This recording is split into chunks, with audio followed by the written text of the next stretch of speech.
దేవుని పరిశుద్ధమైన నామానికి మహిమ కలుగును గాక. హల్లెలూయా.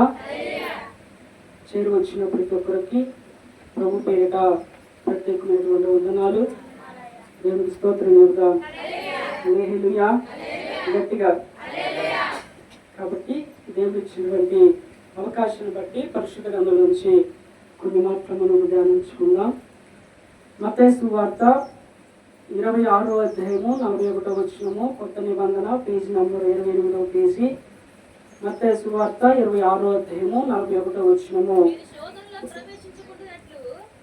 దయచేసి మీరు శోధనలో ప్రవేశింపక వెళ్ళినట్లు మెలకుగా ఉండి ప్రార్థన చేయడం. చిన్న ప్రార్థన చేసుకుందాం.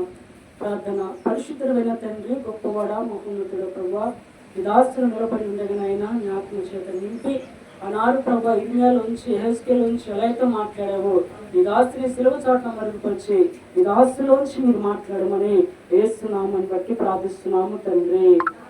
ఆమేన్. దేవుని స్తోత్రం చెబుదా. హల్లెలూయా. దేవుని పిల్లగా, ఈరోజు మనం క్షేమంగా ఉండి దేవుని సన్నిధిలో ఆరాధిస్తున్నామంటే ఎవరి దయ?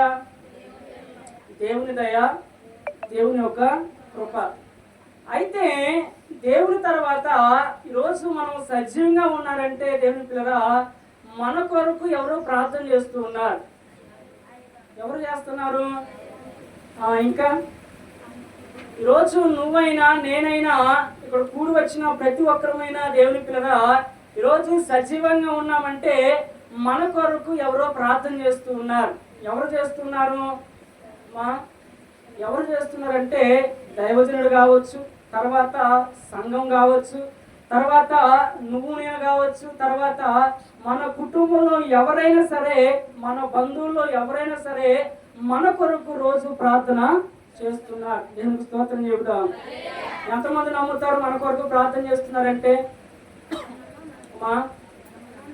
మనం కూడా ప్రార్థన చేసినప్పుడు ఏం చేస్తామంటే, అయ్యా హాస్పిటల్లో మీరు బాగు చేయండి అయ్యా, లేకపోతే నా కుటుంబంలో ఉన్న వాళ్ళని మార్చండి అయ్యా, నా బంధువులు ఉన్న వారిని మార్చండి ప్రభు, వారందరిని కూడా బాగు చేయండి అని చెప్పి దేవుని పిల్లలు మనం ఎట్లా ప్రార్థన చేస్తామో ఈరోజు మనం కూడా సజీవంగా ఉన్నామంటే మన కొరకు ఖచ్చితంగా మన బంధువులు కానీ, సంఘము కానీ, సేవకులు కానీ, నీకు తెలిసిన వారు కానీ, నాకు తెలిసిన వారు కానీ మన కొరకు ఏం చేస్తున్నారంటే వాళ్ళు ప్రార్థన చేస్తున్నారు. అందుకొరకే దేవుని పిల్లగా వారు ప్రార్థన చేయబట్టే ఈరోజు మనం సజీవంగా ఉండగలిగాం. చాలా మంది ఎక్కువలు వస్తే ఏమంటారు చెప్పండి? ఏంటంట? ఎక్కువలు వస్తే మీరందరూ అనుకోండి ఒకసారి నా పద్యం చూద్దాం. దేవునికి స్తోత్రం చెబుతాం. హల్లెలూయా. అంటే ఆ మాటకి దేవుని పిల్లగా మన కొరకు కూడా ఎవరో మన బంధువుల నుంచి ప్రార్థన చేయొచ్చు. అయ్యా ఇంకో నా యొక్క దూర బంధువు, లేకపోతే నా సంఘము, లేకపోతే నా పక్కిళ్ళు, లేకపోతే వ్యాధితో ఉన్నది, లేకపోతే బలహీనతో ఉన్నది అని చెప్పి వాళ్ళు ఏం చేస్తున్నారంటే మన కొరకు ప్రార్థన చేస్తున్నారు. చదువుకుందాం దేవుని పిల్లరా. 21:41 వచనము, 26వ అధ్యాయము 41వ వచనము. మీరు శోధనలో ప్రవేశింపక ఉండినట్లు మెలకుగా ఉండి ప్రార్థన చేయండి. అందుకని వాళ్ళందరూ ప్రార్థన చేయబట్టి దేవుని పిల్లరా మనం కూడా టయా నన్ను ఒకసారి ప్రార్థనలో జ్ఞాపకం చేసుకోండి, నా కుటుంబం ఒకసారి ప్రార్థనలో మీరు జ్ఞాపకం చేసుకోండి. ఆ యొక్క ప్రార్థన పెట్టినప్పుడు ప్రార్థనలో మా పేరు, మా కుటుంబం పేరు మీరు పెట్టండి అని చెప్పి మనం చెబుతూ ఉంటాం. ఎందుకంటే అలా చేసిన ప్రార్థన దేవుని పిల్లగా వ్యర్థమైతే కాదు. అయితే అందుకొరకే మనం ఈరోజు క్షేమంగా ఉన్నారంటే మన కొరకు ఎవరో ఒకరు ప్రార్థన చేస్తున్నారు. మొదటిగా దేవుని కృప, ఆయన కాపుదల, ఆయన ప్రేమ, ఆయన దయ, తర్వాత మనకు ఎవరో చేసినటువంటి ప్రార్థన.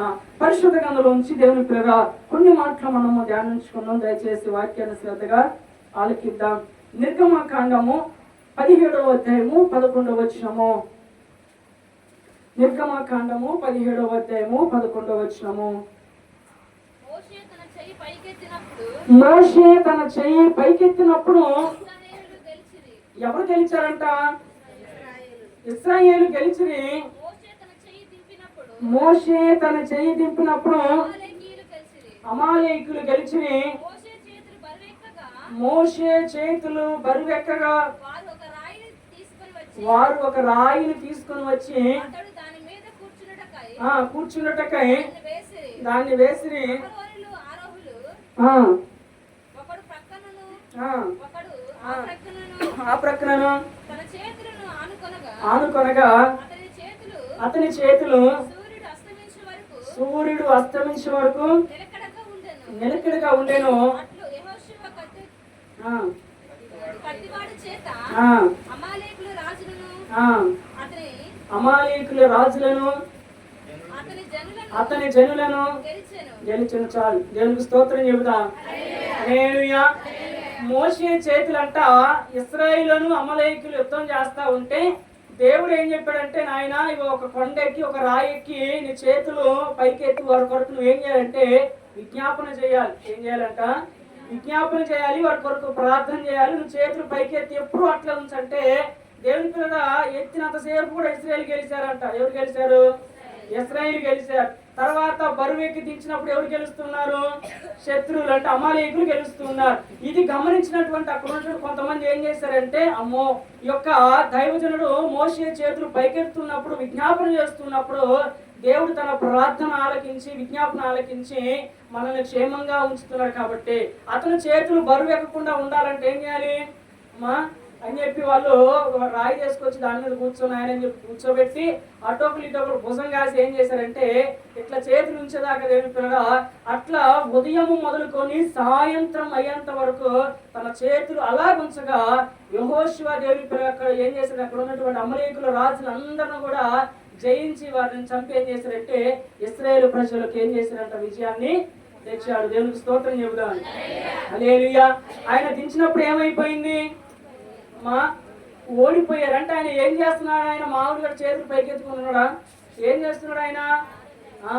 ఆ ఇశ్రాయేలు ప్రజల కొరకు దేవుని పిల్లగా ప్రార్థన చేస్తున్నట్ట. దేవుని పాదాల చెందుతుంటే విజ్ఞాపన చేస్తున్నాడంట. దేవుని పిల్లగా ఎప్పుడైతే ఆ మోషే ప్రార్థన చేస్తున్నాడో, ఎప్పుడైతే దేవుని దగ్గరకు వచ్చి విజ్ఞాపన చేస్తున్నాడో, అయ్యా నా ప్రజలు, నా జనము, నీ ప్రజలు, ఇశ్రాయేలు ప్రజలు నాయన ఇదిగో వారిని బ్రతికించాలి, విజయాన్ని కావాలి అని చెప్పి ప్రార్థన చేస్తూ ఉంటే అతడు చేతులు దించినంత వరకు కూడా వాళ్ళు గెలిచారు. కానీ ఎప్పుడైతే తను బరువెక్కి దించాడో విజ్ఞాపన ఆగిపోతుందో, దేవుని పిల్లగా ప్రార్థన ఆగిపోతుందో, వారు కూడా శత్రువులు ఏం చేస్తున్నారట?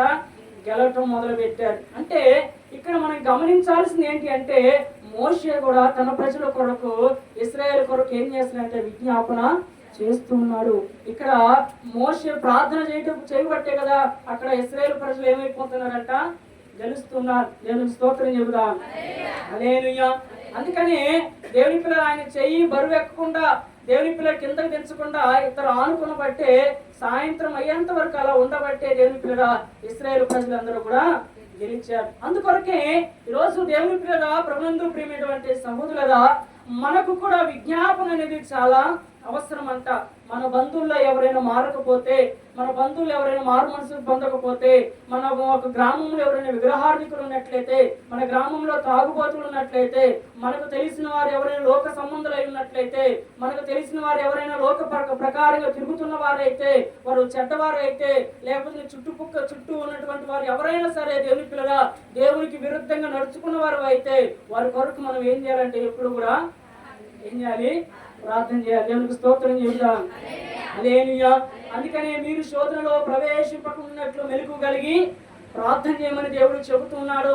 అది చెప్పంగానే మోషే దేవుని పిల్లగా వారి కొరకు విజ్ఞాపన చేస్తుండగా ఏమైంది అంటే ఇశ్రాయేలు ప్రజలు గెలవటము మొదలు పెట్టారు. దేవునికి స్తోత్రం చెబుదాం. హల్లెలూయా.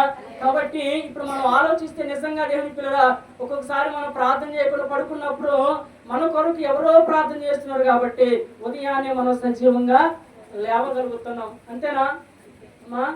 ఇప్పుడు ఈరోజు మనం ప్రార్థన చేయకుండా పడుకున్నాం అనుకోండి, మన ప్రార్థన దేవుని పాదాల చెంత చేరట్లేదు అనుకోండి, మన కొరకు ఎవరో మన బంధువులోంచో, సంఘంలోంచో, సేవకులోంచో, ఎక్కడి నుంచో మన కొరకు ఏం చేస్తున్నారంటే వాళ్ళు ప్రార్థన చేస్తున్నారు. కాబట్టి వారి ప్రార్థన వలన మనకేం కలిగిందంటే క్షేమము, ఆరోగ్యము, ఆయుష్, నెమ్మది, సమాధానము ఇవన్నీ కూడా కలుగుతున్నాయి. దేవునికి స్తోత్రం చెబుదాం. హల్లెలూయా. ప్రార్థన వలనే పయనము, ప్రార్థనే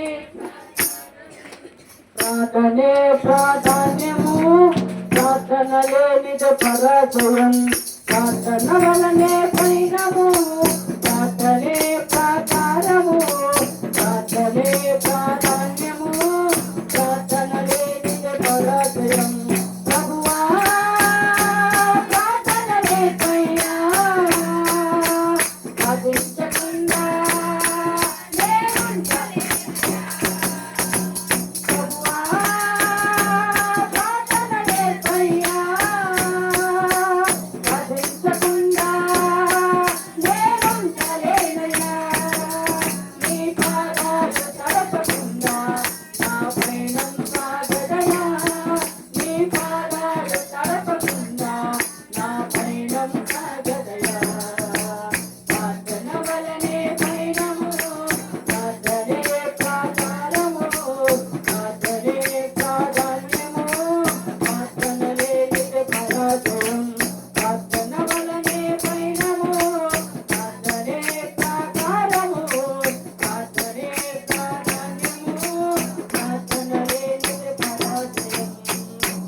కాబట్టి వారందరూ కూడా విజ్ఞాపన చేస్తున్నారంటే ఈరోజు మనం హాయిగా దేవుని సన్నిధిలో ఏం చేస్తున్నామట దేవుణ్ణి మా కాబట్టి మరొక మారు మనం చూసుకుందాం దేవుని పిల్లరా.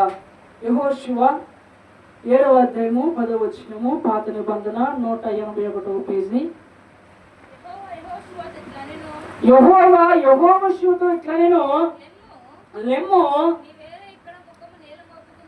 నీవేళ ఇక్కడ నేల ముఖము నేల మోపుకుందువు.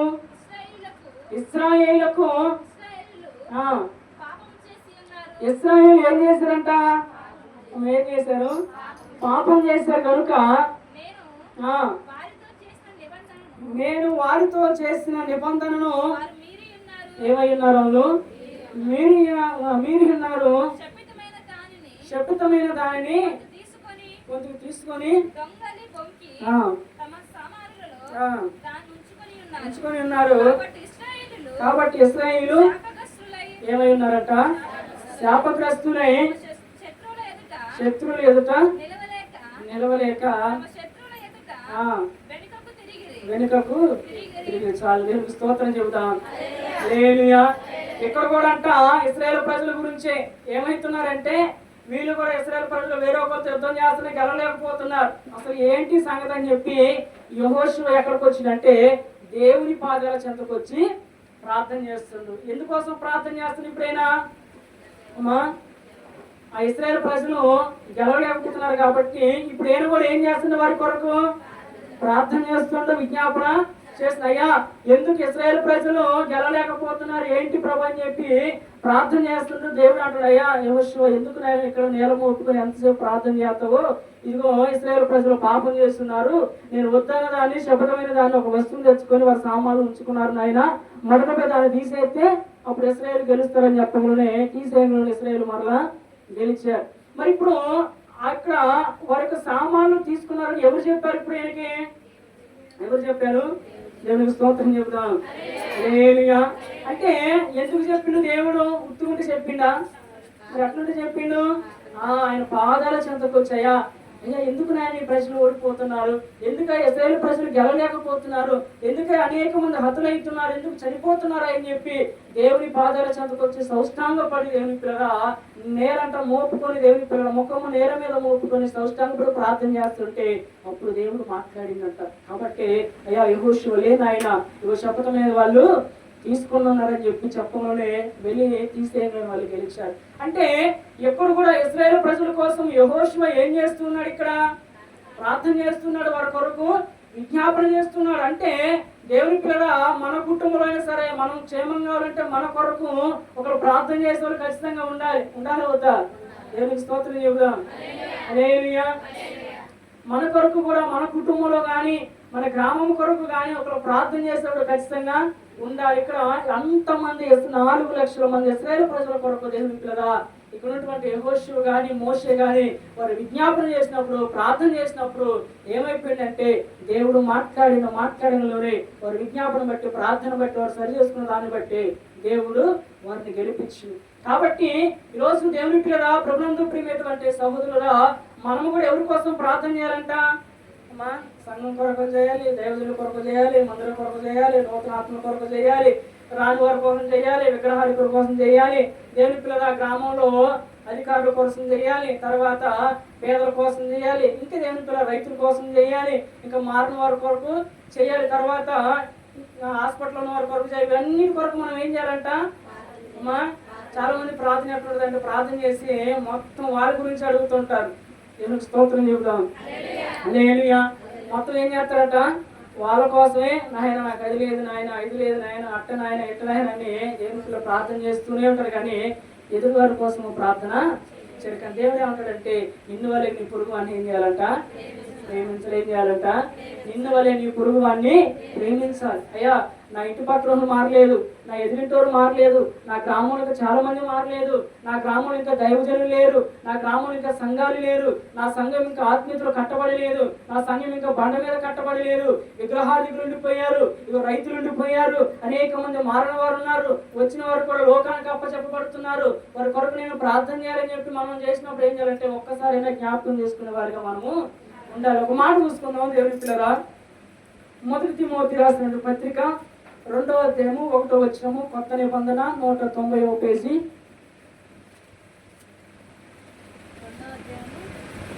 మొదటి వచనం నుండి.